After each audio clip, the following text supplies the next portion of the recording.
The tray hit the floor with a dull metal sound. No one rushed to pick it up. Inside Belmarsh Prison, a man named Aaron sat on the edge of his bed and stared at the food lying upside down near the cell door. It was smaller than usual. No fruit. No drink. Just a pale block of food pressed flat, cold and dry. He had not eaten properly in days. Then the light outside his cell went off. Not all the lights. Just his. Aaron stood up fast. His heart began to pound. He banged once on the door. "Hello?" he said. His voice sounded small.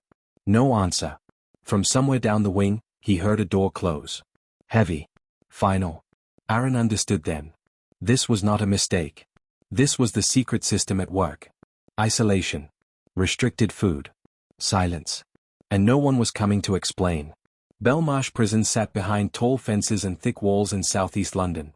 From the outside, it looked like a place built to keep danger in. Inside, it was built to keep control.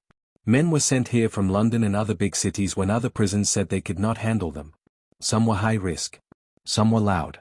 Some asked too many questions. Belmarsh took them all and slowed everything down. Aaron arrived on a grey morning. He was 32 and had been moved from another prison in London.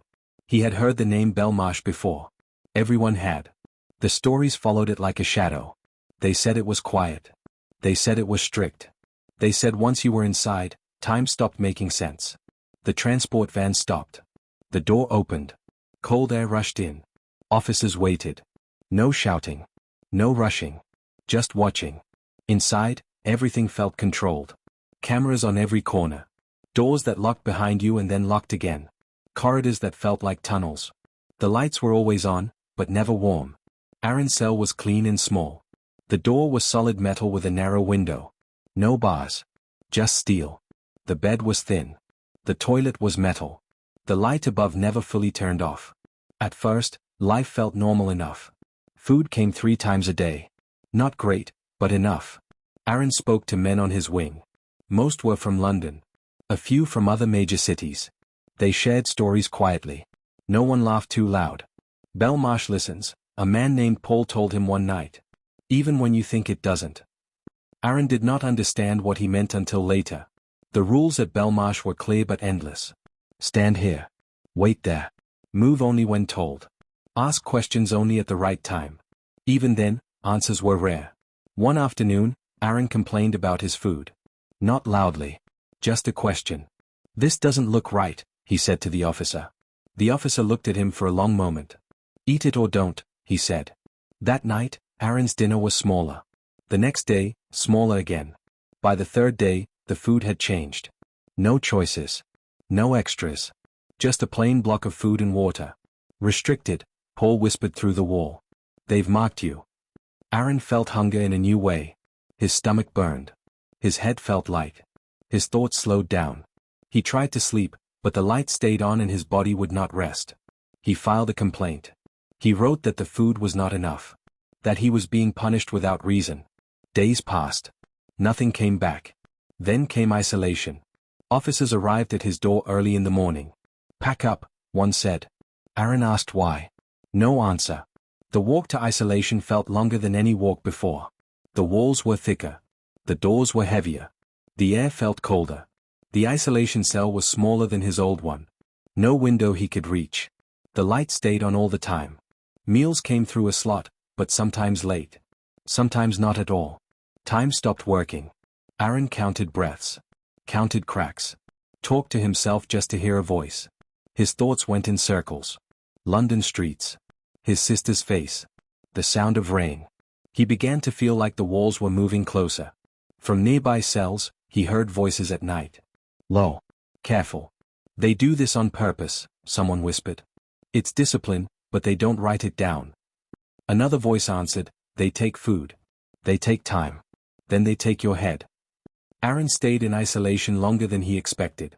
No date. No reason. Just waiting. When he was finally released back to the wing, he felt different. Weaker. Quieter. Food tasted strange. Noise felt too loud.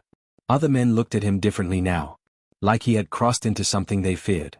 "They got you," Paul said softly. Aaron nodded. Life on the wing had changed while he was gone.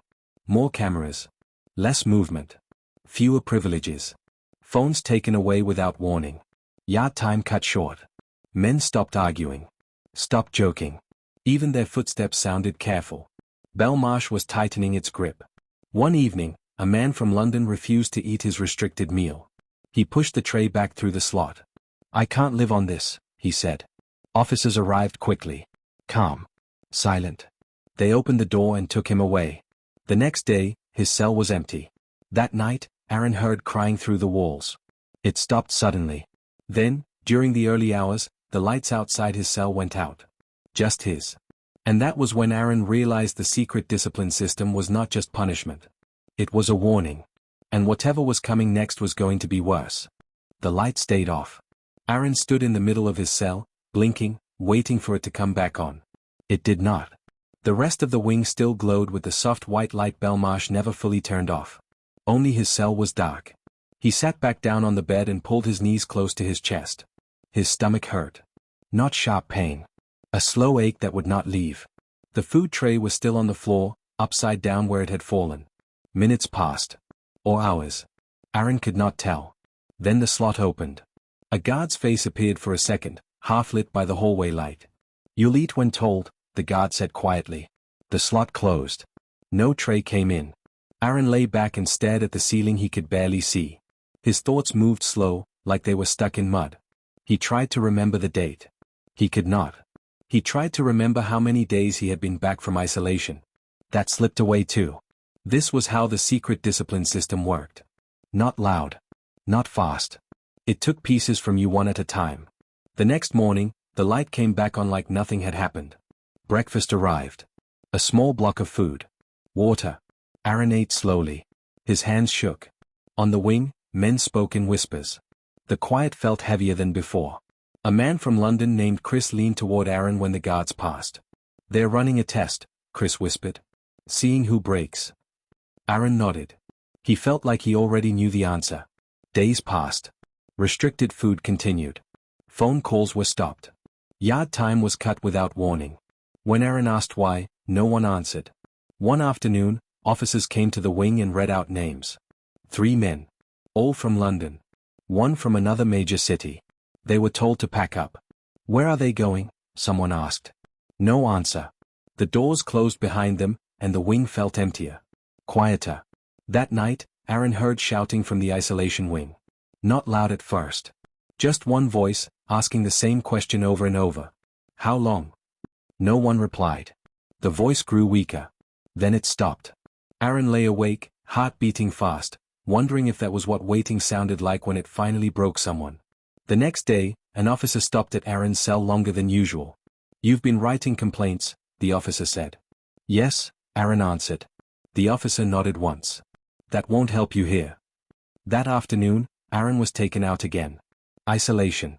The walk felt familiar now, which scared him more than the first time. He knew every turn. Every door. Every sound. The cell was the same as before. Small. Bright. Cold. This time, the food came even less. Sometimes only once a day. Aaron's body felt light, like it might float away. His thoughts slipped. He forgot words. Forgot faces. He tried to stay sharp by counting, but even numbers began to blur. From the wall, a voice whispered. "They took my books," the voice said. Another voice answered, "They took my visits." Another said, "They took my food." Aaron pressed his ear to the wall. "Why?" he whispered. "Discipline," someone replied. "But no one writes it down." Days later, Aaron was allowed out for a short shower. The water was cold. The hallway smelled of metal and soap. He felt dizzy standing up. As he walked back, he saw something that made his chest tighten. A man was being led past him. Thin. Pale. Eyes wide. He looked like he had not slept in weeks. The man looked at Aaron and mouthed one word. "Food." Then he was gone.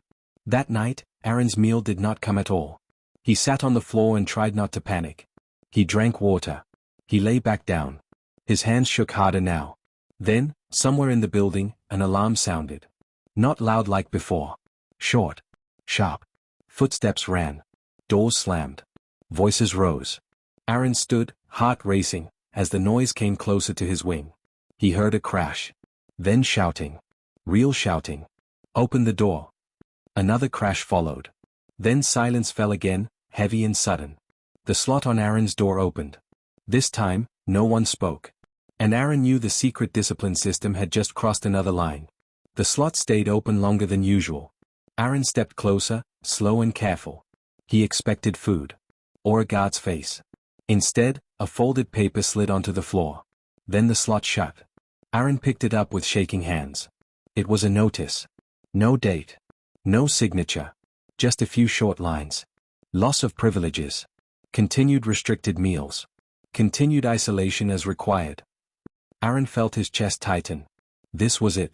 The secret discipline system, written just enough to look official, but vague enough to last forever.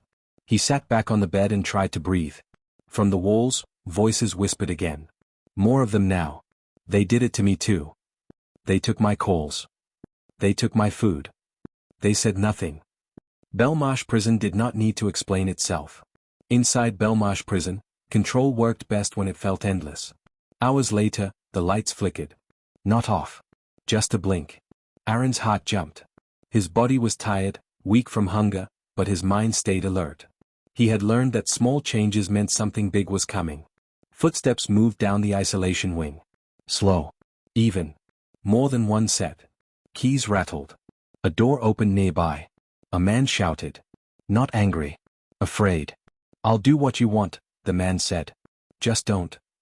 The sound cut off. Aaron pressed his hands over his ears, but the silence that followed was worse. Later, officers stopped outside Aaron's cell. Stand back, one said. Aaron obeyed. The door did not open. Instead, the light above his bed dimmed again, just a little. Enough to notice. Enough to remind him he had no control. You've been moved to enhanced restrictions, the officer said calmly. What does that mean? Aaron asked. The officer did not answer. The footsteps moved on. The next day, no food came at all. Aaron lay on the floor, dizzy. His stomach felt empty, but the pain had faded into something worse, numbness. His thoughts felt far away, like they belonged to someone else. He remembered what Paul had said long ago. They don't break you fast. They break time. That evening, Aaron heard something new. Paper sliding under doors. Notes passed between cells. Someone was writing things down. Dates. Food missed. Days in isolation. Loss of visits. Loss of calls. They're collecting proof, a voice whispered. For inspectors. For the outside. Hope flickered inside Aaron, small and dangerous. The next morning, officers searched the wing. Cells opened. Mattresses lifted. Papers taken. The whispers stopped. That afternoon, Aaron was finally given food again. A small portion. Enough to keep him standing. Enough to keep him quiet. Belmarsh knew exactly how much to give. Late that night, alarms rang again. Louder this time. Red lights flashed through the narrow windows of the isolation wing. Officers ran. Someone screamed. Not fear. Anger. Aaron stood, gripping the wall as the noise grew closer. Doors slammed. Orders were shouted. The prison felt different now. Tense. Tight. Like it was holding something back. Then came the loudspeaker. All inmates remain in cells. Immediate control measures in effect. Aaron felt the floor vibrate as something heavy hit a door nearby. Once. Twice. Then a final crash. Silence followed, thick and heavy. The slot on Aaron's door opened one last time. This time, a tray slid in. More food than he had seen in weeks. Aaron stared at it, confused. From the hallway, an officer spoke softly. Eat, the voice said. And remember. The slot closed. Aaron looked at the food, then at the walls around him. He understood now. The secret discipline system was not just about punishment. It was about teaching you when to hope, and when to stop. And as the lights hummed and the prison settled back into quiet control, Aaron realized something chilling. Belmarsh had not lost control that night. It had shown how complete that control really was.